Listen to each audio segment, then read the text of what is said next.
hasilnya baik dah. Ya, suntikan gratis kan, semuanya serba gratis, tidak ada embel-embel apapun, dan laksanakan juga bagus.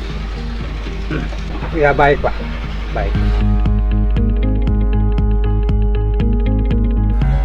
Diperiksa kandungan Pak, disuntik kesehatan itu, dan juga suntik kawin, dan suntik apa jaringan apa lagi, yaitu yang P ini Pak. Disuntik Pak, disuntik terus dikasih kesehatan sama Pak Jumadi, Pak Tumirin gitu Pak.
Tiap hari ada petugas pelayanan kawin suntik dan kesehatan, utamanya untuk kawin suntik dan periksa kepentingan gratis dari mulai tahun 2017 sampai sekarang, sampai akhir tahun insya Allah. Mudah-mudahan nanti tahun berikutnya mudah-mudahan nanti pemerintah memberikan kebijakan lebih.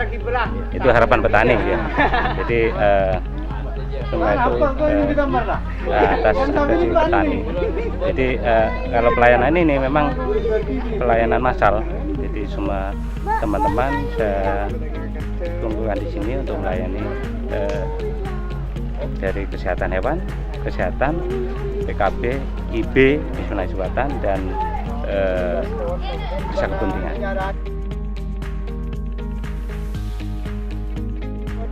Yang diperiksa dan yang dikawin kurang lebih dari spontan sih berjalan banyak, ada 8 kurang lebih. Yang PKB sekitar ada 20-30-an. Kalau lainnya kesehatan semua, ada yang pedet dan sebagainya begitu. Banyak yang pedet, banyak itu diberikan vitamin dan obat cacing dan sebagainya begitu.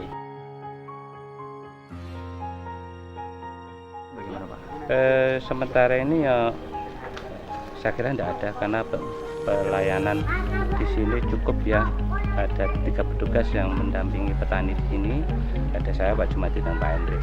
Jadi memang ada yang awam belum tahu itu petugas, belum tahu itu ada yang gratis. Tapi sementara ini tadi dengan kumpul-kumpul insya Allah bisa disampaikan semua itu. Sementara ini kan petani kadang-kadang contohnya ada yang tidak ngerti di kawin suntik gratis, tapi tadi sudah tertular banyak, tapi ya 1-2. Nah, terus berikutnya saya kira ya tidak cukup itu, karena di petugas di sini untuk membeli ini.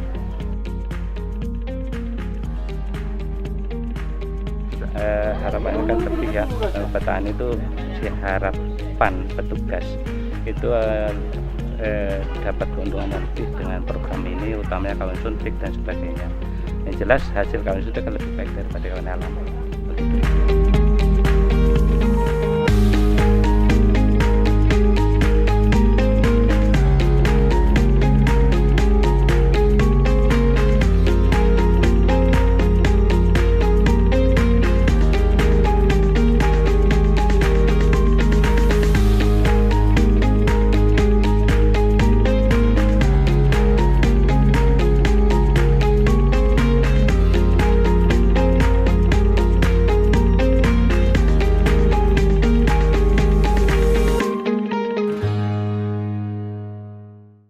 Ibu, Dinas Ketahanan Pangan dan Peternakan Jember nih dalam membantu pemerintah mewujudkan ketahanan pangan seperti apa sih?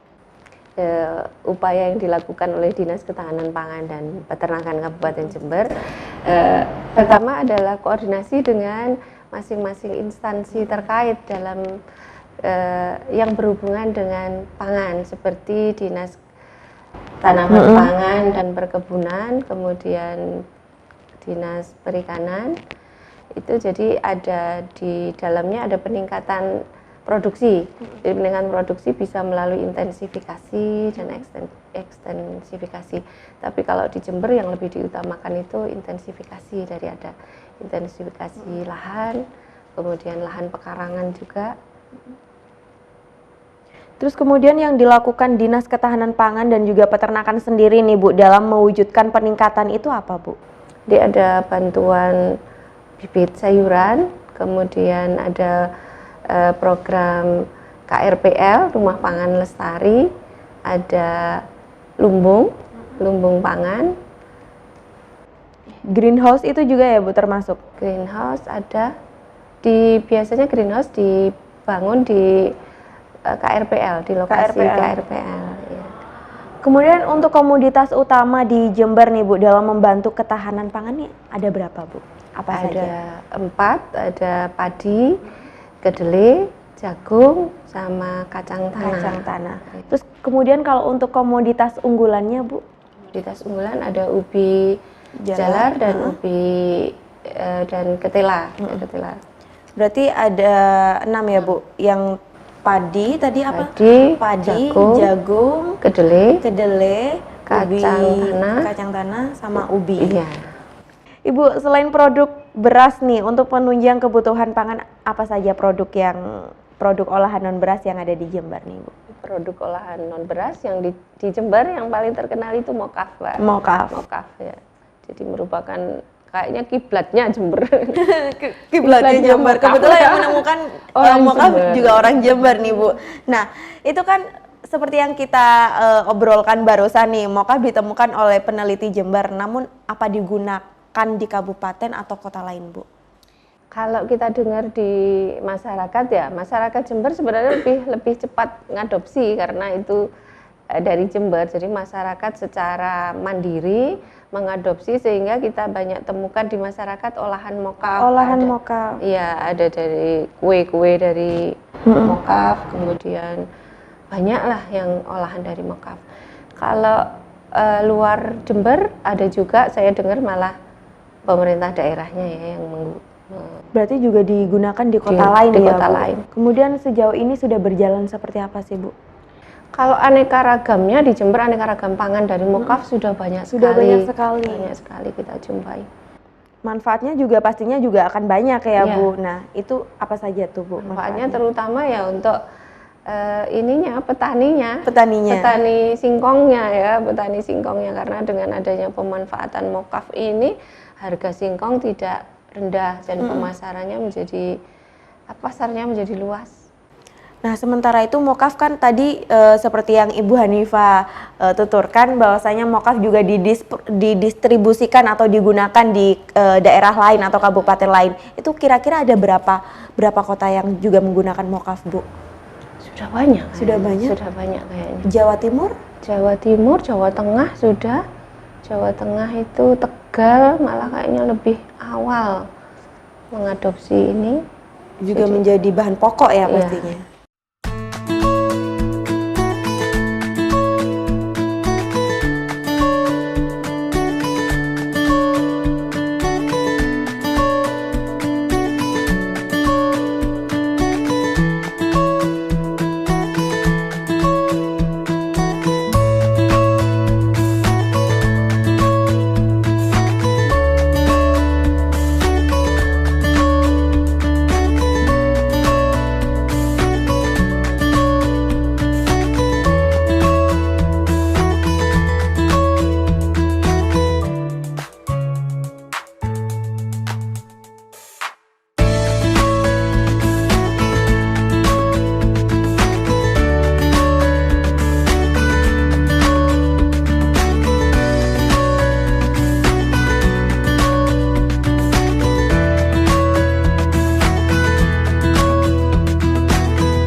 Nah, Bu, sejauh ini kan masyarakat Jember sendiri sudah banyak yang menggunakan mokaf. Biasanya digunakan untuk apa saja nih, Bu, kalau Ibu Hanifah tahu gitu? Ya, tahu ya.